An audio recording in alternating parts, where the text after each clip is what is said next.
பொக்கிஷமான நேரம்.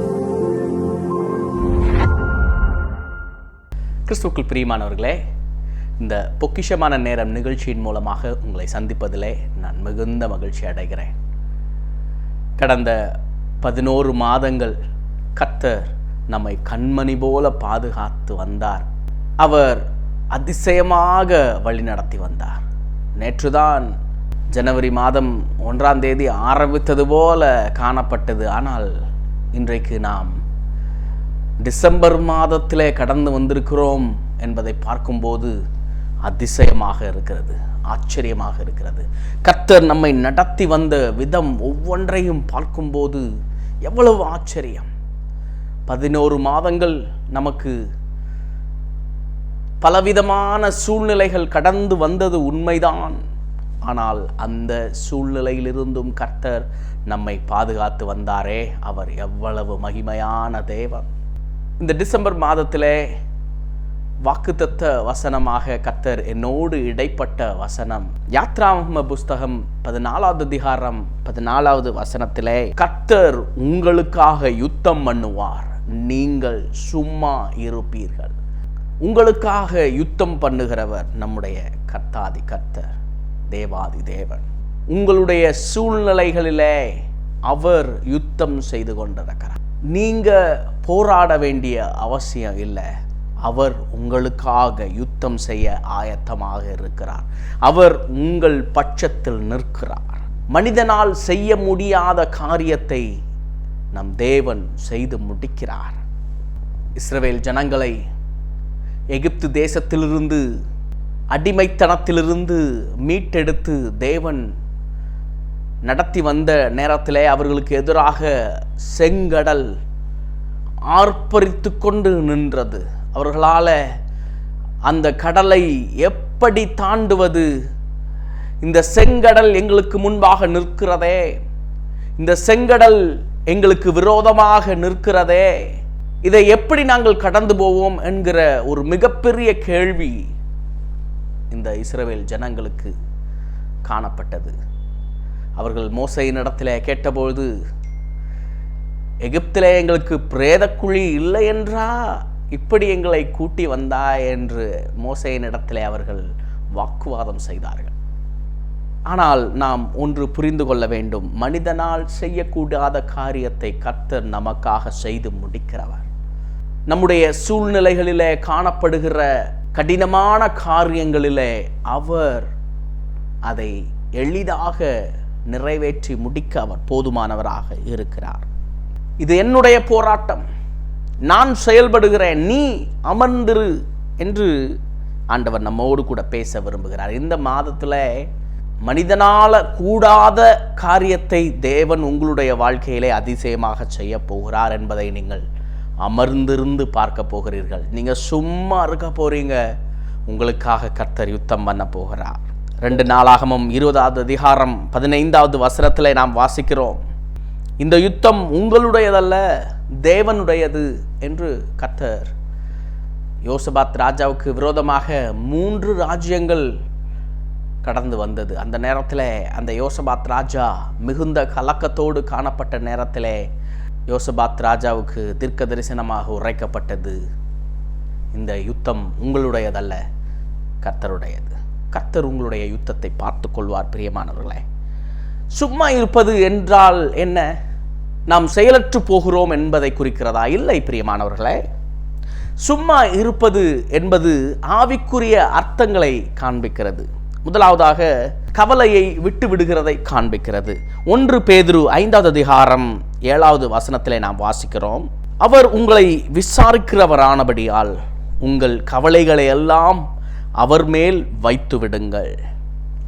அவர் உங்களை விசாரிக்கிறவனானபடியால் உங்கள் கவலைகள் எல்லாவற்றையும் அவர் மேலே வைத்து விடுங்கள்.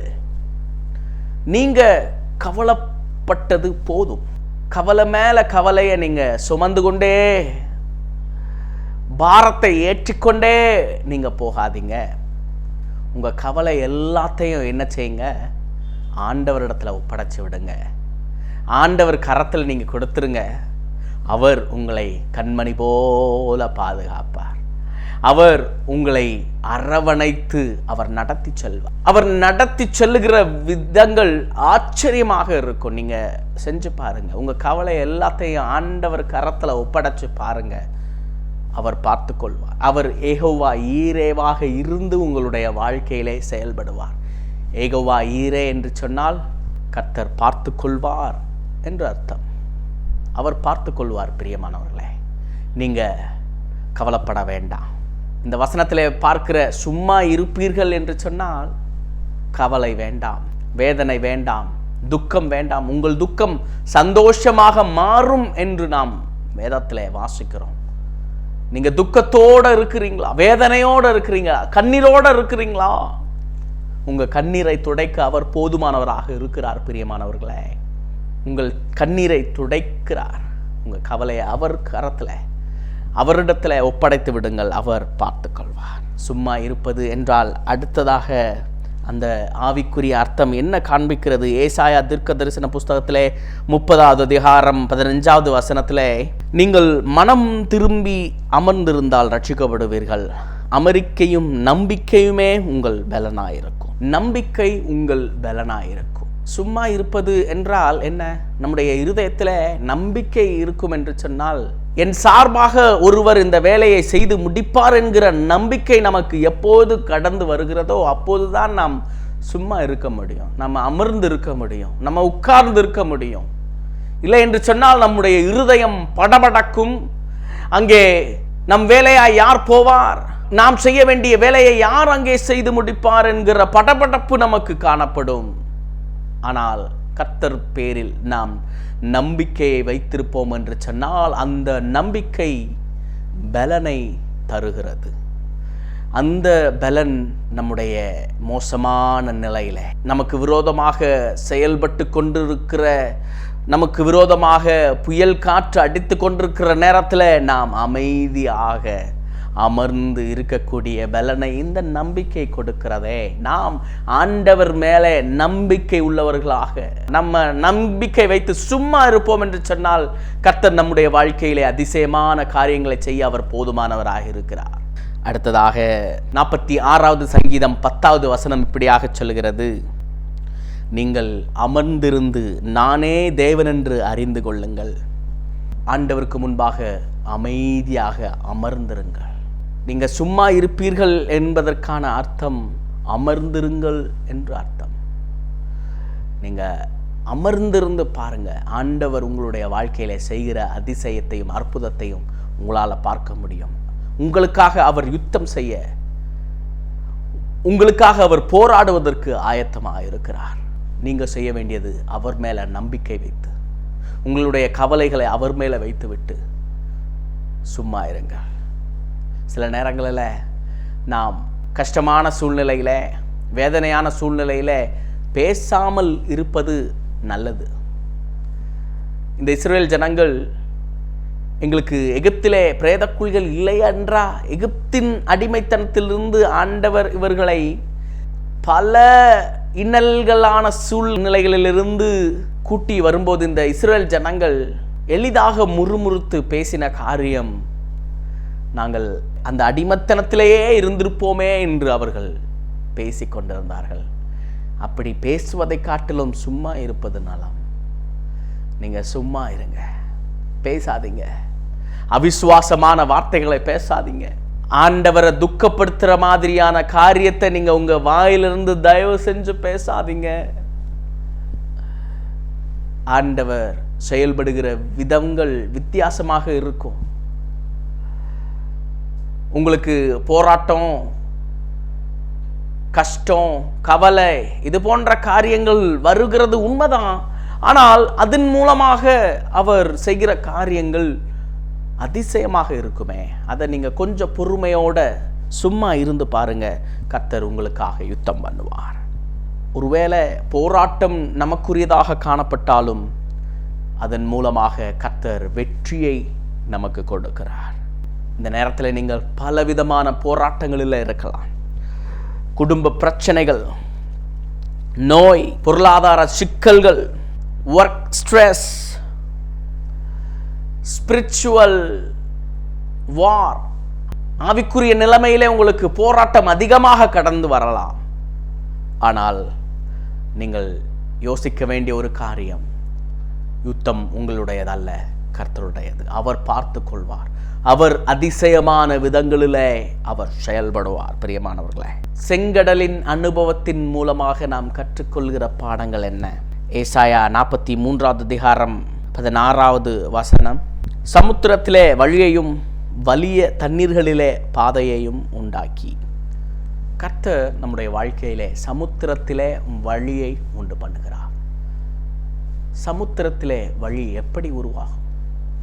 ஆண்டவர் செங்கடலை இரண்டாக பிளந்து இருபுறமும் இஸ்ரவேல் ஜனங்களுக்கு அது பாதுகாக்கத்தக்க அரணாக அந்த செங்கடலை, எந்த செங்கடல் அவர்களுக்கு முன்பாக தடையாக காணப்பட்டதோ, எந்த செங்கடல் அவர்களுக்கு முன்பாக போராட்டமாக காணப்பட்டதோ, அதே செங்கடலை கர்த்தர் இரண்டாக பிளந்து அவர்கள் தரை வழியாய் நடந்து போனார்கள். இஸ்ரவேல் ஜனங்களுக்கு அது வழியை ஆயத்தம் பண்ணினது. சமுத்திரத்திலே வழியையும் வலிய தண்ணீர்களிலே பாதையையும் உண்டாக்குகிறவர் நம்முடைய கர்த்தர். அங்கே இஸ்ரவேல் ஜனங்கள் மிக எளிதாக அந்த செங்கடலை கடந்து போனார்கள். ஆனால் அதே செங்கடல் எகிப்திய படைகள், மிக ஆரவாரமான படைகள், அவர்களை துரத்தி கொண்டு வந்து கொண்டிருந்த அந்த படைகளுக்கு அந்த வீரர்கள் மிகவும் வருத்தப்பட்டு வேதனைப்பட்டு அவர்கள் எளிதாக சென்றார்களே, நமக்கு ஏன் இப்படி நடந்து கொண்டிருக்கிறது என்பது புரியாத அளவிற்கு எகிப்து படைகள் அங்கே குழம்பிக் கொண்டிருந்தது. அங்கே இரண்டாக பிளக்கப்பட்ட அந்த செங்கடல் அந்த எகிப்திய படைகளை மூழ்கடித்து போட்டது. பாருங்க, எவ்வளவு அதிசயமான ஆண்டவர். ஆண்டவர் நம்முடைய வாழ்க்கையில செயல்படுகிற விதம் ஆச்சரியமாக இருக்கும். இஸ்ரவேல் ஜனங்களுக்கு அங்கே வழியை உண்டு பண்ணின தேவன் எகிப்திய ஜனங்களை அவர் அழித்து போட்டார். பிரியமானவர்களே, உங்களுக்கு விரோதமாக ஒரு வழியா வர்றாங்களா, அவங்க 7 வழியாக சிதறி ஓடி விடுவார்கள். அந்த அளவுக்கு கர்த்தர் உங்களுக்காக யுத்தம் செய்வார். அவர் யுத்தம் செய்கிற விதம் ஆச்சரியமாக இருக்கும். கர்த்தர் இஸ்ரவேல் ஜனங்களுக்கு அதிசயமான வழியை உண்டு பண்ணினார். உங்களுடைய எதிரிகள் அழிக்கப்படுவார்கள். யாத்ராகமம் 14வது அதிகாரம் 13வது வசனத்தில் நாம் வாசிக்கிறோம், இன்று நீங்கள் காணும் எகிப்தியரை இனிமேல் ஒருபோதும் காண மாட்டீர்கள். இன்றைக்கு பார்க்கிற எகிப்தியர் உங்களுடைய வாழ்க்கையில நீங்கள் ஒருபோதும் பார்க்க மாட்டீர்கள். உங்களுக்கு விரோதமாக வந்து கொண்டிருக்கிற விரோதிகளை இனி பார்க்க போகிறதில்லை. உங்களுக்கு எதிராக செயல்பட்டு கொண்டிருப்பவர்களை இனி நீங்கள் பார்க்க போகிறது இல்லை. பிரியமானவர்களே, கர்த்தர் உங்களுக்காக யுத்தம் செய்து கர்த்தர் உங்கள் பட்சத்தில் நின்று கொண்டு அவர்களை இல்பொருளாக்குவார், இல்லாமல் செய்து விடுவார். அவர்களை நீங்க பார்க்க போகிறதில்லை. சிறிய தாவீதை கொண்டு பெரிய கோலியாத்தை வீழ்த்த தேவனால் முடியும். நான் சிறியவன், என்னால என்ன செய்ய முடியும்? எனக்கு விரோதமாக இந்த கோலியாத் ராட்சதன் போல நின்று கொண்டிருக்கிறானே, அவனை நான் என்ன செய்வேன் என்ற வேதனையோட, கலக்கத்தோட, பயத்தோட, திகிலோட இருக்கிறீங்களா? பயப்படாதீங்க, ஆண்டவர் உங்கள் பட்சத்தில் இருக்கிறார். தாவீது அந்த சிறிய கல்லை கோலியாத்தின் மேலே அடித்தபோது, ஒருவேளை அந்த கல்லு நிமித்தம் கோலியாத் விழுந்திருப்பான் என்று சொன்னால் அவன் பின்பாக விழுந்திருக்க வேண்டும். நீங்க நல்லா அந்த பகுதியை வாசிச்சு பாருங்க. கோலியாத் முன்புறமாக முகங்குப்புற விழுந்தான் என்று வாசிக்கிறோம். அப்போ கல்லெறிஞ்சதுதான் தாவீது, கோலியாத்தை விழச் செய்தவர் கர்த்தர். உங்களுக்கு விரோதமாக காணப்படுகிற கோலியாத்தை கர்த்தர் விழச் செய்வார், அழித்து போடுவார். உங்களுக்கு எதிராக யுத்தம் செய்கிறவர்களை நீங்கள் இனிமேல் காணப்போகிறது இல்லை. பிரியமானவர்களே, காணப்போகிறது இல்லை. உங்களுக்காக கர்த்தர் யுத்தம் செய்து கொண்டிருக்கிறார். கர்த்தர் நம் பட்சத்தில் போராடுகிற போது நடக்கிறது என்ன? யோசுவா 1வது அதிகாரம் 9வது வசனம், நான் உனக்கு கட்டளையிடவில்லையா? பலங்கொண்டு திடமனதாயிரு, திகையாதே, கலங்காதே, நீ போகும் இடமெல்லாம் உன் தேவனாகிய கர்த்தர் உன்னோடே இருக்கிறார். நீங்க பலம் கொண்டு திடமனதா இருங்க, திகையாதீங்க, கலங்காதீங்க. நீங்க போகிற இடமெல்லாம் உங்கள் தேவனாகிய கர்த்தர் உங்களோடு கூட இருக்கிறார். பிரியமானவர்களே, ஏன் பயம்? எதற்காக பயம்? பயம் பயம் எப்போது பார்த்தாலும் பயந்த ஒரு சூழ்நிலையிலே இருந்து கொண்டிருக்கிறீங்களா? பயப்படாதீங்க, கர்த்தர் உங்கள் பட்சத்தில் இருக்கிறார். பலங்கொண்டு திடமனதா இருங்க, கர்த்தர் உங்கள் பட்சத்தில் இருக்கிறார். எதிரிகளின் திட்டம் குழப்பமடைந்து போகும். ஆண்டவர் உங்கள் பட்சத்தில் இருப்பார் என்று சொன்னால் உங்களுக்கு விரோதமாக எழும்புகிறவர்கள் குழம்பி போவார்கள். அவர்கள் அங்கே என்ன நடக்கிறது என்றே அவர்களால் புரிந்து கொள்ள முடியாது. யோசபாத் ராஜாவுக்கு விரோதமாக 3 ராஜ்யங்கள் அவனுக்கு விரோதமாக கடந்து வந்தது என்று அந்த யோசபாத் ராஜா மிகவும் கலங்கி கொண்டிருந்த நேரத்தில் அவன் செய்த காரியம் உபவாசத்தை கூறுவித்து தன்னுடைய ஜனங்களை துதித்து ஆரவாரித்து பாடுகிறவர்களாக முன்பாக போர்க்களத்தில் நிறுத்தின போது அங்கே நடந்தது காரியம் என்ன தெரியுமா? அந்த 3 ராஜ்யங்களும் ஒன்றுக்கு ஒன்றாக அடித்து கொண்டு அவர்களுக்குள்ளாகவே அவர்கள் மரித்து போனார்கள். அவர்களே அவர்களை கொன்று போட்டு விட்டார்கள். அவர்களுக்குள்ளாகவே கலகம் உண்டு அவர்கள் அழிந்து போனார்கள். ஆண்டவர் செயல்படுகிற விதம் எவ்வளவு ஆச்சரியமானது என்று பாருங்கள். கர்த்தருடைய மக்களுக்கு பாதை தெளிவாகும், கர்த்தருடைய மகிமை வெளிப்படும். யாத்ராகமம் 14வது அதிகாரம் 31வது வசனம். கர்த்தர் எகிப்தியரில் செய்த அந்த மகத்தான கிரியையை இஸ்ரவேல் கண்டார்கள். அப்போது ஜனங்கள் கர்த்தருக்கு பயந்து கர்த்தரிடத்திலும் அவருடைய ஊழியக்காரனாகிய மோசேயின் இடத்திலும் விசுவாசம் வைத்தார்கள். கர்த்தருடைய மகிமை, கர்த்தர் உங்களுக்காக யுத்தம் செய்கிற போது அவருடைய மகிமையை நீங்கள் பார்ப்பீர்கள். அவருடைய மகிமையை அவர் வெளிப்படுத்துகிறார். இந்த ஜனங்கள் ஆண்டவருடைய கிரியையை பார்த்தபோது கர்த்தருக்கு பயந்தார்கள். நாமும் அவருடைய கிரியையை பார்த்து நாம் அவருக்கு பயந்து நடக்கிறவர்களாக நாம் காணப்படுவோம் என்று சொன்னால் நம்முடைய வாழ்க்கையில சுகம், நம்முடைய வாழ்க்கையிலே ஆரோக்கியம் கடந்து வரும், நம்முடைய வாழ்க்கையிலே அமைதி இருக்கும். நீங்க சும்மா இருப்பீர்கள். நீங்க சும்மா இருந்தா போதும், நீங்க வேற ஒன்றும் செய்ய வேண்டாம், கர்த்தர் பார்த்து கொள்வார். நீங்க அமர்ந்திருந்து நானே கர்த்தர் என்று அறிந்து கொள்ளுங்கள் என்று கர்த்தர் சொல்லுகிறார்.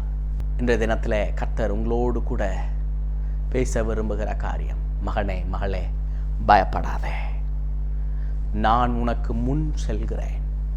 இந்த போராட்டத்தை நான் நடத்தியே தீருவேன். இந்த போராட்ட களம் உன்னுடையதல்ல, அது என்னுடையது. இந்த யுத்தம் உங்களுடையது அல்ல, கர்த்தருடையது. பிரியமானவர்களே, அவரே காரியத்தை வாய்க்கச் செய்வார். எனக்காக யாவையும் செய்து முடிப்பார். அவர் மேல விசுவாசம் வைங்க, அவர் மேல நம்பிக்கை வைங்க. அவர் உங்களுக்காக போராடுகிறார். நீங்க சும்மா இருங்க, அவர் மேல நம்பிக்கையா இருங்க, அவரையே பற்றி கொள்ளுங்கள். கர்த்தர் உங்களுடைய வாழ்க்கையிலே அதிசயமான காரியங்களை செய்வார், அற்புதமான காரியங்களை செய்வார். நீங்க நினைக்கிறதற்கும் வேண்டிக் கொள்வதற்கும் அதிகமான பெரிய காரியங்களை உனக்கு அறிவிப்பேன் என்று சொல்கிற கர்த்தர் உங்களோடு கூட இருக்கிறார். பிரியமானவர்களே, நீங்க யுத்தம் பண்ண வேண்டிய அவசியமே இல்லை. நீங்க உங்களோட பலத்தினால யுத்தம் செய்ய நினைப்பீர்கள் என்று சொன்னால் அது உங்களால் கூடாத காரியம். அதை உங்களுக்கு இருக்கிற கவலைகளை, உங்களுக்கு இருக்கிற போராட்டங்களை ஆண்டவருடைய கரத்தில் ஒப்படைத்து வைத்து விடுங்கள். கர்த்தர் பார்த்து கொள்வார். ஏகோவா ஈரேவாக இருந்து அவர் செயல்படுவார். அவர் செயல்படுகிற விதங்கள் ஆச்சரியமானவர்கள். பிரியமானவர்களை, உங்களுக்காக நான் ஜெபிக்க விரும்புகிறேன். எங்கள் அன்பின் பரலோக தகப்பனே, இந்த ஜாய் டிவி மூலமாக இதை பார்த்து கொண்டிருக்கிற ஒவ்வொரு விசுவாச ஜனங்களுக்காக ஜெபிக்கிறேன் தகப்பனே. இதை பார்த்து கொண்டிருக்கிற யாராக இருந்தாலும் போராட்டத்திலே, வேதனையிலே, கவலையோடு பார்த்து கொண்டிருக்கிற உம்முடைய பிள்ளைக்காக நான் ஜெபிக்கிறேன் தகப்பனே. அவர்களுக்காக கர்த்தர் நீர் யுத்தம் செய்கிறீரே. யுத்தம் செய்கிறவர் இருக்கும்போது, என் பட்சத்தில் கர்த்தர் இருக்கும்போது நான் எதற்காக பயப்பட வேண்டும்? நான் எதற்காக கலங்க வேண்டும்? நான் அமர்ந்திருந்து தேவனே கர்த்தர் என்பதை அறிந்து கொள்வேனே. ஆண்டவரே ஸ்தோத்திரம் கர்த்தாவே, அவர்களுக்காக நான் ஜெபிக்கிறேன் தகப்பனே. யுத்தத்தை கர்த்தர் இடத்தில் நடத்த வேண்டுமாய் ஜெபிக்கிறேன் தகப்பனே. போராட்டத்தை கர்த்தர் மாற்ற வேண்டுமாய் ஜெபிக்கிறேன் தகப்பனே. குடும்ப பிரச்சனைகள், நோய்கள், பொருளாதார சிக்கல்கள், வேலையிலே காணப்படுகிற அழுத்தங்கள், ஆவிக்குரிய போராட்டங்கள் எதுவாக இருந்தாலும் கர்த்தர் அந்த போராட்டத்திலிருந்து விடுதலை செய்ய வேண்டுமா ஜெபிக்கிறேன் தகப்பனே. இந்த மாதம் ஒரு ஆசீர்வாதமான மாதமாக மாறட்டும் அப்பா. உம்முடைய கிரியைகளை அவர்களுக்கு காண்பீங்கப்பா. நீங்க கிரியை செய்கிற விதம் ஆச்சரியமானது என்பதை அவர்கள் புரிந்து கொள்ளட்டுமே. ஆண்டவரே அற்புதமாக வழி நடத்தி செல்லுங்க. கவலைகள், கண்ணீரை கர்த்தர் மாற்றி போட வேண்டுமா ஜெபிக்கிறேன் தகப்பனே. உங்கள் துக்கம் சந்தோஷமாக மாறும் என்று நாங்கள் வேதத்திலே வாசிக்கிறோம். இதை பார்த்து கொண்டிருக்கிற சகோதரனோ சகோதரியோ ஒருவேளை மிகுந்த துக்கத்தோடு பார்த்து கொண்டிருப்பார்கள் என்று சொன்னால், அந்த துக்கத்தை கர்த்தர் சந்தோஷமாக மாற்ற வேண்டுமா ஜெபிக்கிறேன் அப்பா. துக்கத்தை சந்தோஷமாக மாற்றுங்கப்பா. அவர்களுடைய வாழ்க்கையில காணப்படுகிற துக்கம் சந்தோஷமாக மாறட்டும். கண்ணீரோடு பார்த்து கொண்டிருக்கிற உம்முடைய பிள்ளையை கர்த்தர் நீர் கண்ணோக்கி பார்த்து கொண்டிருக்கிறீரே. அவர்களுடைய துக்கம் சுகமாகட்டும். ஒரு அற்புதத்தை பார்க்கட்டும், ஒரு அதிசயத்தை பார்க்கட்டும். உன்னை அதிசயங்களை காண பண்ணுவேன் என்று வேதத்திலே நாங்கள் வாசிக்கிறோம் தகப்பனே. அதே போல அதிசயங்களை எங்களுடைய கண்கள் காணட்டும் அப்பா. அதிசயங்களை எங்களுடைய கண்கள் காணட்டும். அல்லேலூயா. அற்புதமாக வழி நடத்துங்க. செங்கடலை இரண்டாக பிளந்து அதன் ஊடாக அதன் நடுவிலே இஸ்ரவேல் ஜனங்களை சுகபத்திரமாக நடத்தி சென்ற தேவன் எங்கள் பட்சத்தில் இருக்கிறீர் என்பதை நாங்கள் உணர்ந்து கொள்கிறோம் அப்பா. யோசபாத் ராஜாவுக்கு விரோதமாக கடந்து வந்த 3 ராஜ்யங்களுக்கு எதிராக கர்த்தர் செயல்பட்டு அதிலே ஒரு விடுதலையை இந்த யோசபாத் ராஜாவுக்கு கர்த்தர் கட்டளையிட்டீரே. அதே போல இவர்களுடைய வாழ்க்கையிலும் கர்த்தர் அதிசயமாக வழி நடத்த வேண்டுமா ஜெபிக்கிறேன் அப்பா. அற்புதங்களை செய்யுங்க, அதிசயங்களை செய்யுங்க. ஓ அல்லேலூயா. உம்முடைய நாமம் மகிமைப்படுவதாக. உம்முடைய நாமம் மாத்திரமே மகிமைப்படுவதாக அப்பா. அதிசயமாக பெரிய காரியங்களை கர்த்தர் நீங்க செய்ய வேண்டுமா ஜெபிக்கிறேன். இயேசுவின் மூலம் ஜெபம் கேளுங்க நல்ல பிதாவே, ஆமென். என் ஆத்துமாவே கர்த்தரை ஸ்தோத்திரி, என் முழு உள்ளமே பரிசுத்த நாமத்தை ஸ்தோத்திரி. என் ஆத்துமாவே கர்த்தரை ஸ்தோத்திரி, கர்த்தர் செய்த சகல உபகாரங்களை மறவாதே. ஆமென், ஆமென். பிரியமானவர்களே, பொக்கிஷமான நேரம் என்ற டிஜிட்டல் மேகசின் இருக்கிறது. உங்களுக்கு வேண்டும் என்று சொன்னால் இதில் காணப்படுகிற ஃபோன் நம்பரில் நீங்கள் வாட்ஸ்அப்பில் பொக்கிஷமான நேரம் என்று டிஜிட்டல் மேகசின் என்று மெசேஜ் அனுப்புவீர்கள் என்று சொன்னால் அதை உங்களுக்கு அனுப்ப நாங்கள் வாஞ்சியாய் காத்திருக்கிறோம். உங்களுடைய ஜெப தேவைகள் எதுவாக இருந்தாலும் எங்களிடத்தில் தெரியப்படுத்துங்கள். உங்களுக்காக ஜெபிக்க நாங்கள் வாஞ்சியாய் இருக்கிறோம். கர்த்தர் உங்களை ஆசீர்வதிப்பாராக. God bless you. Our address, Pastor Jabakani Selvaraj, Church of God, Old number 14/4, New number 24, 1st Street, Ponnangipuram, Nungambakkam, Chennai 34, Tamil Nadu. For more details and your prayer request, cell phone 9003921 767.